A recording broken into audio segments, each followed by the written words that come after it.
Well, and I think the other thing, of course, is that houses are, they're certainly not appreciating like they were back in, '04, '05, and '06. No, but even though that's the case, Carl, I think you'll find that most homeowners still want to get the best and the highest possible price that they can for their home. Yeah, and you can certainly do that, and that's what these 10 steps are about, is how to sell your house faster in a slow market, without taking a bath. Yeah, so speaking of 10 steps, let's start with number one. I think the very most important part that you should do is use a broker from the local area. Yeah, I agree with that 100% because, first of all, 85% of all buyers still use real estate agents to buy their house, and that number has actually gone up in the market that we're in, where a lot of people say you need to have a professional doing it. And I guess one of the reasons you need to use a local agent as opposed to somebody out of the area. Well, they're going to know all the features of the homes and a wide variety of the homes. If you're working with just one for sale by owner, you're only going to get a small clipping of what is available. Whereas an agent is going to know 100 houses are available and maybe be able to custom make or custom fit a purchase to what your needs are. Yeah, I agree with that 100%. Of course, the other thing is, I think a mistake some people make sometimes is they use like let's say you have a friend that's a real estate agent that's maybe about 50 or 100 miles away, and they want to use that friend to sell their house, that again is about 50, 100 miles away. The problem with that is, even though that person is certainly has your best interest in mind and they mean well, they just don't know the area, and they don't know what's coming up, like maybe a new road's coming through or a new school's coming through or something like that. They just don't know it. Yeah, and how are they going to show it when they're 50 miles away, too? Yeah, that's a good point. Yeah, and they also know the pricing for the area as well. So someone 50 or 100 miles away may not know the intricate ins and outs of your specific little market. And so someone who was local would know exactly how to price your home. Yeah, I agree. Now, the other thing is we recommend very strongly that you be completely familiar with the current real estate market. And I can tell you right now that just knowing the recorded sales prices isn't good enough. One of the big mistakes that we see a lot of people make is they just search to say, well, what'd the home sell for? The problem with that. Well, the problem with that, Carl, is that someone's house may have sold for $350,000 and someone else's may have sold for $300,000. But one of them may have given maybe incentives, and if they gave cash back to the buyer, there could be $18,000, $20,000, $25,000 in negotiation prices that aren't mentioned in the contract, in the selling price there. And that's a good point, because maybe they gave a $10,000 credit to do a new air conditioner, or we've seen as much as like $30,000 credit to put on a new roof. And so just knowing the recorded sales isn't enough. You have to know what details went in with that transaction, which kind of leads back to the other thing of using a local agent. They're going to be more likely to know those types of things. And then I think the next thing that they really need to know is how to understand all of the terms that you as a seller are willing to offer to sell your home. So it's not just price. There are so many other things involved when you're selling your home other than just setting the price. Like? Well, the big one is whether you want to contribute to the buyer's selling closing costs. So you can do the contributions like we talked about earlier as far as a roof or a new carpet or something along those lines, or you can pay some money to help reduce the buyer's closing costs, and that goes a long way. Yeah, I agree with that. Now, I'm going to tell you guys, this is kind of like a little dirty secret that we know in the industry that a lot of people don't know. And this is definitely going to benefit you. Most people, when they come to buy your house, have very, very, very little cash. And when they're negotiating with you for you to bring the price down, it's the only way they know to bring less cash to the closing. Something that you can do to extremely speed up the process of selling your house is for either you or the professional real estate agent that you hire to let everybody know that you're willing to help the buyer with their closing cost. Thus, the buyer brings less money to closing. Because I'm going to tell you right now, the buyers might not tell you, but we see it. Most people do not have the cash, and if you can help with that situation and price your home, so if you need to adjust your price to take that into compensation, do that. But offering to help the buyer with with the amount they need to bring to closing is a huge deal. Absolutely, and one of the ways that they can do that is with the special program that we offer called the Easy Start program, where you help contribute to some of their closing costs, which will reduce their interest rate and their payment, and so they're willing to pay almost close to 100% of your asking price. That's a good point. That's a good point. So, just to make sure everybody understands what, because this is a big point. So if you're kind of multitasking as you're listening, make sure you jot this one down. Like at the beginning, we told you to pencil and paper. This is one of those pencil and paper moments. Is offer one way that you can help to sell your house faster is offer to buy the buyer's interest rate down. Offer to buy the buyer's interest rate down. And one thing that can be, really surprising is on how little you as a seller will contribute will make a huge difference to the buyer and really attract more buyers by just making a small contribution. Absolutely. This is one of my favorite tactics when I'm helping some of my people sell their homes or friends. Yeah. And this is a great way to do that. And we also offer another workshop on the Easy Start program. We're not going to have time to cover that today, but if you'd like a copy of the report that we do for the Easy Start program, we're happy to give that to you. Just simply look at our contact information that's just beneath our screen here. And some of you might need to scroll down just a little bit, but if you scroll down and look at the bottom, there's our contact information. And again, we're happy to give this to you as part of the series that we offer for our friends. Now, the other thing, and that kind of goes in line with what we were talking about, is asking for a smaller deposit. Sometimes when someone wants to put a contract on your home, they're not going to have a lot of money to put out of their pocket to hold the property for you. So if you ask for a little bit of a smaller deposit to hold the property for you, they're probably going to want to jump on board much quicker. And one of the reasons you can do this is if they've been pre-approved for a loan. Yeah, that's a good point. So a lot of people say, well, wait, the deposit makes sure that we're actually going to get to closing.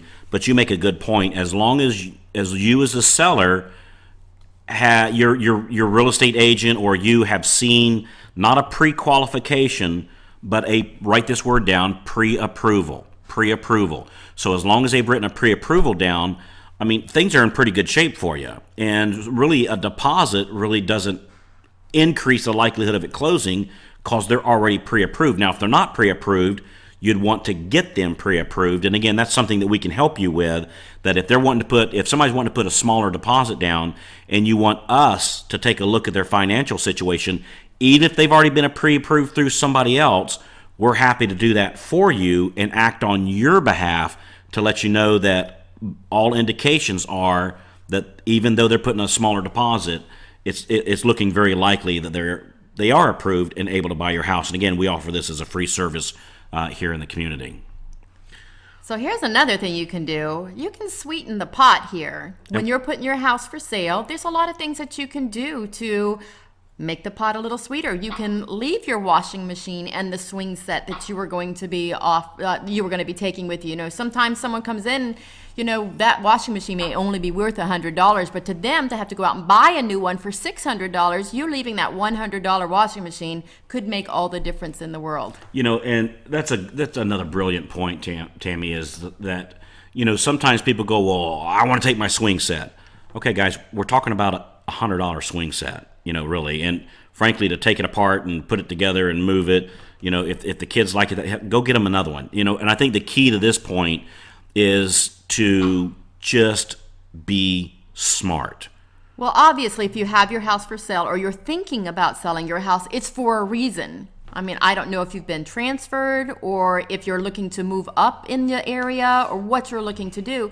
But if you're listening to this, you're wanting to sell your home for a reason. So be smart about it. Offer the little things that make big differences. No question about it. And you're not married to the swing set. Trust me, you can get another one. And it's not about winning the negotiation of who gets to keep the washing machine or not. It's about selling your house. So I don't know of a better way to say it. Just be smart on this. This is the one area that I see a lot of people, acting a little, and I'll have to be honest, typically it's the guy, all right? So I can say that, and we start acting like roosters, and sometimes, you just need to smack us on the side of the head and say, okay, what's the big picture here, and stay focused on that. So that's really a big deal. So here's a great one that I like as well. You have to keep your photographs updated. If it was winter time and now it's summertime, you don't want to have a picture of your house buried 50 feet in snow. That's a good point. And if it's summertime and you've repainted or you've put in some plants out there, you want to have the freshest, nicest looking property you can. And so that means updating your photos constantly. That's a great point, and the reason why this is such an important thing to do is, again, if it's middle of the summer and you've still got snow on the roof, pictures up, that's going to give everybody the impression that the house hasn't sold, and maybe you're getting a little bit desperate, or maybe something's wrong with the house and they don't even come to view it anyway. So that's a good point. So if you're in an area with that experiences the seasons, you definitely want to make sure that your house pictures outside reflect the current season, and frankly, that's just a simple thing of making sure you're working with the right real estate agent, because as we know here, that's where we got this information, was from agents telling us this was a big deal. So speaking of working with those agents again, let's go back to that a little bit. You have to understand what their marketing plan was. When they came to you and asked to list your home, they had a marketing plan in mind. So make sure that they're sticking to it, and that you review that often, and that they're doing what they said that they were going to do. Yeah, and guys, and let's make this real clear. If somebody ever comes to you and you ask that agent, please describe your marketing plan to me, if they respond with, "What do you mean?" Run. Run. Run, Forrest, run. Run, Forrest, run. That's a good point. You need to have a marketing plan, and not only does the agent need to have a marketing plan, they need to let you know what it is, and it has to make sense for you. And what your participation is going to be. This is not fully on their shoulders. It's your house. Yeah, and you're the one trying to sell it. So you have to do some marketing as well. You have to be willing to participate in your own rescue. This goes back to the help me, help you thing. Yes. I mean, that's a real big thing here. And guys, let's make this real clear, that putting a sign out in front of somebody's yard and putting your home in MLS, that's not a marketing plan. It's not? That is not a marketing plan. That's well, of course you've got to sign up, and of course you got an MLS, but what else are you going to do? And again, we don't have time to cover all of them today, but one of which was the Easy Start program. So make sure you contact us, and again, right here at the bottom of the screen, or you can just scroll down. You'll see our contact information right down there, and just contact us, and we'll get you information about that Easy Start program, and we have multiple other marketing things that we've seen. The more your house is shown across a multitude of property websites and things like that, the more you're going to have a better chance of selling your home. So you want as much exposure as possible, and a marketing plan requires them to show you where they're going to market your house. Which includes, by the way, I mean, that's a good point. Marketing today is different than it was, frankly, even a year ago. And you have to make sure that you're speaking the buyer's language, especially the first-time buyer, because they're most of the buyers right now. So you just want to make sure that you're not working with somebody that's using, basically is trying to sell albums to an iPod generation. You have to be using marketing strategies that fit the new way people talk back and forth to each other. Now, the other thing, and this is one of my favorites. Yeah, this is a good one. You want to make sure that you yourself go to open houses and see what's in the area. And I guess in your neighborhood, I don't know how big some of your neighborhoods may be, but some of them are pretty. I've been in neighborhoods that are 400, 500, 600, up to 2,000 homes. So spend a Sunday going to those open houses and seeing what they're offering in their home. You may think, gosh, I'm asking a great price for my home. And then you go to your neighbor's home or the house 2 streets down, they're asking the same amount, but they have granite countertops, tile floors, a wood-burning fireplace, their pool's in great, they basically remodeled. And so if you're expecting to get the same exact price that they're going to get, you're in for a rude awakening. So know what the market is around you. Yeah, and they might be willing to give away that swing set too. So this is a good point, because and I find honestly this is probably one of the most difficult to do, And what I mean by that is, when you're talking about your home, the house that you're selling or getting ready to sell or thinking about selling, there's such an emotional attachment that goes with it.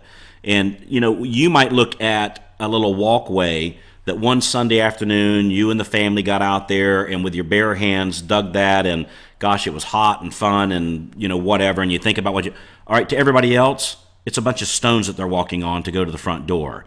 They don't have that emotional attachment, and they might not see the value in it. So going to open houses is, I think, absolutely just a very necessary thing to do. Number one, to give yourself a reality check to make sure that you're okay. Number two, though, is to get ideas. I mean, you might find that somebody's doing something, just being quite honest, that maybe we hadn't thought about. And you would go, geez, that's a great idea.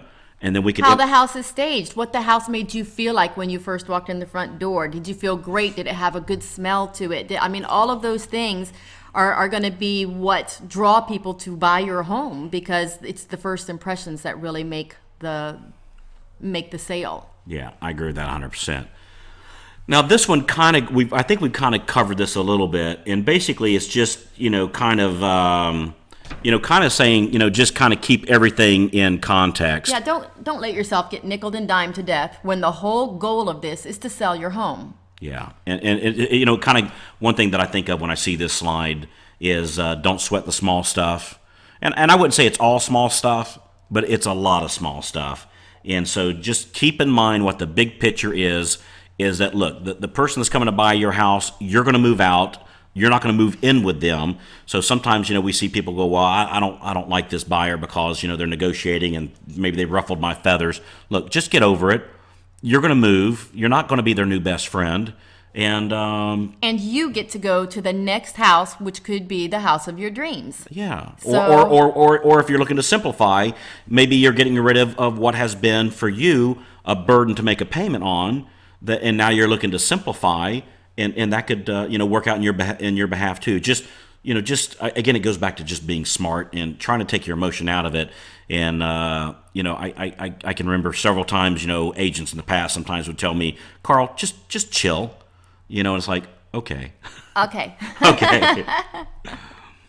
Now, I think here's another thing that's kind of important is making sure that you're working with the right agent for the right situation. And what we mean by this... Well, if someone specializes in condos, don't have them sell your house. Exactly. And if someone specializes in homes, don't have them selling your townhome, because it's a different market and a different strategy. That's a good point. Or like if they specialize in residential and you've got a commercial, or you got a commercial and they specialize in residential. I mean, that's like, like a heart surgeon, they might be very, very, very smart.